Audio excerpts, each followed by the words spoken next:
Alrighty, welcome back, everybody. It is Wednesday, the 22nd of Feb, 2023. Today is episode 53 of this daily audio journal I've been doing. Yeah, welcome back. How we doing? How is everybody? Thank you for tuning in. If you have, I don't know. I guess the views on these things have been so sporadic and random. I don't know if this is going to get nothing or it's going to get 75 but who knows. So welcome back. Thank you for listening. Thank you for engaging with me. Actually, it's giving me like a new do I want to say new sense of purpose. It kind of has been giving me a new sense of purpose. I started this project and I didn't know why I was doing it. I knew why I was doing it when I started, and then I forgot the reason because I started getting like obsessed with with the numbers and the engagement and stuff. And when I wasn't getting it, I was like, "What's the point in all this?" And the point is for me. So, Mad started back up at uni yesterday, her second year of uni. She's a ripper. She's amazing. She straight out of high school, because I met Maddie when she was still in year 12, and I was 20, she was 17, so oopsies. But we're married now, and we've been together for 7 years in June, so no harm, no foul, right? Anyway, she did a year of uni when she was fresh out of high school, and she did that back when we were living back in Gippsland. And so she did a year of a teaching degree, primary teaching. And then I was going through some troubles with work and I didn't really know what I wanted to do. And then I was like, hey, what if we moved to Canberra? And then we had a pretty serious discussion about, her uprooting her life and moving to Canberra to be with me. On a whim, like we had no plans or whatever, and so we moved to Canberra, and for 2 years we lived there, and we didn't really, we had a good life. We hung out. It was the first time we like got our own like apartment, properly, if that makes sense. Like we had a little sort of townhouse when we were living back in Sale, but it was no good, and we both had full-time work, and we were making good money, and we were putting good money away, and we were having fun going out and spending, and you know what I mean, doing things, like spending our money on things and experiences. And we got to travel a little bit and do a little bit of things, and then COVID hit, and we couldn't come back and visit family and friends. We probably would have stayed in Canberra a lot longer if we had been able to visit, but and so for 2 years, Mads put her life on hold and uni and everything on hold to come and let me, I guess, figure out who I was and what I wanted to do. Oh, I'm so sorry. I'm so sorry. I hate yawning on this thing, but I do it every time I just get out of bed. So, well, not just get out of bed. Like I've been up for a little bit, but I don't know. Yawning, I heard, was because you're not getting enough oxygen to your brain. So maybe I'll just breathe louder. No, I won't do that. That's rude. And so she uprooted her life and came with me, and we lived in Canberra for 2 years. And then when we were in Canberra, we were like, look, this isn't where we want to stay. We want to move back to Melbourne. We want to raise kids in Melbourne. And so we put plans in place. We were very close to buying the unit that we were in. And then we decided, you know what, we don't want to be here like locked in long term like that. So let's just dip. And so we left Canberra and we moved to back to Melbourne, and that was pretty much that sapped all of our savings and took a lot of energy and effort. And and now she's back at uni. So we were back here. She didn't get in the first year we were back, so the second year we were back, she got in, and now this is the third year. Well, this will be the third time we've signed this lease, I think. We got back here in 2020, so it's 2023. Or am I wrong? Did we get back in 2021? Yeah, it must have been 2021, early 2021. So this is our second year back here. So she's been back at uni, actually. Never mind.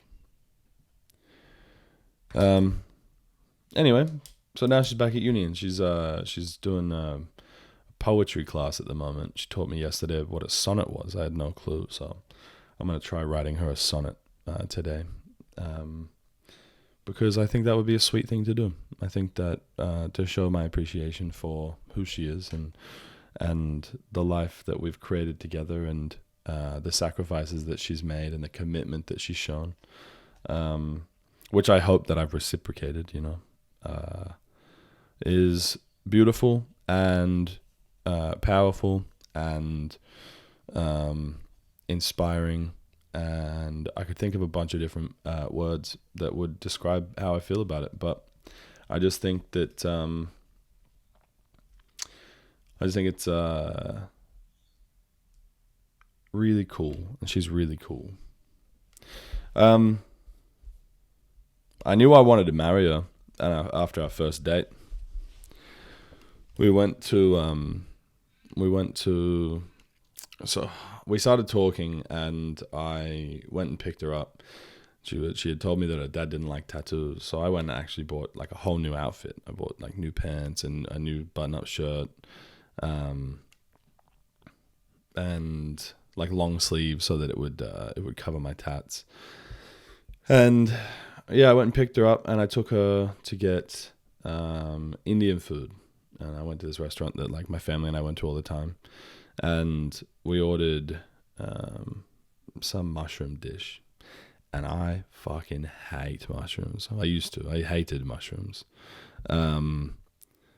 And I wasn't really in a financial situation to order much more than like a dish to share and some dessert afterwards and stuff. I probably could have spent a bit more money, but I was also thinking about like, maybe I don't know, maybe at the time I was thinking about weed I wanted to buy or something else I wanted to purchase. So I'd allocated a certain amount of money, and I wanted to stick under that amount. And so we ordered this mushroom dish to share together. And so I had to sit there and straight face eat these, like, they were like whole mushrooms, like cooked up in maybe like a tikka sauce, or there was some sort of like kind of spicy red mushroom, a little bit fried, a little bit crispy. They were nice. So they were actually really good, but it was my first time ever eating mushroom. I tried it before, didn't like it. This was the first time I had it in a setting, and I had it in a setting that I had to pretend that I loved them because Mads loved them. Maddie loves mushrooms. And so we're sitting there and we're eating that, and we're having a chat where, I'm getting to know her a bit better. I'm starting to feel real fucking gassy and bloated because I'm like nervous. I'm talking heaps, and I'm swallowing a lot of air when I eat and I drink. And then we went afterwards, and we got some ice cream, and then we sat down by the lake, like a nighttime little spot where you can go and sit. And we were just hanging out, and so I took her home, and we had our first kiss in the car before she went in, and then I took her inside, and I waited in the foyer, in like the lobby area of a house. I don't say lobby. It's like like the front area of a house, like the entry. And I wanted to meet her dad, and he didn't come out of the bedroom for ages. I don't know what he was doing. He's probably having a bat, but no, that's bad. No, but he didn't come out of the bedroom for ages, and so I stood there probably for, I reckon it was close to 10 minutes in the entry, just chatting with Maddie and her mum, and then her dad finally came out. I shook his hand and I introduced myself, and I just basically said, I figured you'd want to meet the man who took your daughter on a date tonight. He was like, oh, yep, pretty uninterested, I think, because Maddie was like younger at the time, and boys were just becoming a thing. So I think he was just like, oh yeah, he's another boy, because she'd been on a bad date like a couple of weeks before that, where he was really interested in meeting the boy, and the boy was a drop kick. And so he wasn't interested in meeting me because he thought it was just like, oh, she's just fucking into drop kicks. And so, but I wanted to shake his hand because I knew at the end of that date that I was going to marry his daughter, and I wanted to at least make a lasting impression on him and show him that I had respect for him and the family and all that, And yeah, so that's the story of our first date. I said that in my vows to her, that I knew on that day. And you might ask, or you might be thinking, how did you know? And it's going to sound so cliche and so cheesy, but you just do. You just do. Like it's an energy thing, there's no like answer. She didn't do anything specifically. I fell in love with her eyes first. She has beautiful eyes, soft and caring and understanding. She makes me laugh. She's able to get those belly laughs out of me, things that I don't laugh very often nowadays. I'm more of like I just react like, ha, that's funny, But Mads will get me, she'll get me good, and I'll be laughing for 10 minutes because she'll say something that's just so...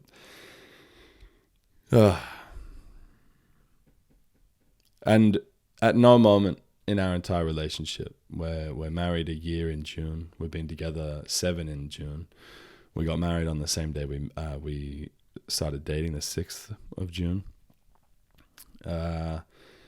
And so, yeah, she's just one of the best things that's ever happened to me. And there's this weird thing where you I don't know. I really just don't know how to describe it. It's just this feeling that she gives me, which is like a sense of home. And she's shown me nothing but commitment and sacrifice to make our relationship work. And I hope that that she could say the same thing, and that is reciprocated.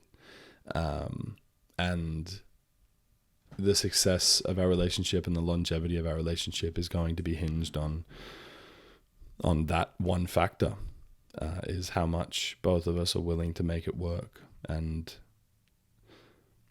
you can think and you can sit there and you can be like, oh, I see myself with other people, right? In this weird way, like you see somebody attractive, or you see something and you're like, oh, dang, I'm missing out. But I've got something that a lot of people never will, and that is true love. That is deep, protective, unconditional love. I love Maddie for who she is, and she loves me back for who I am. Good and bad, everything in between. And that's potent, and that is powerful, and that is love.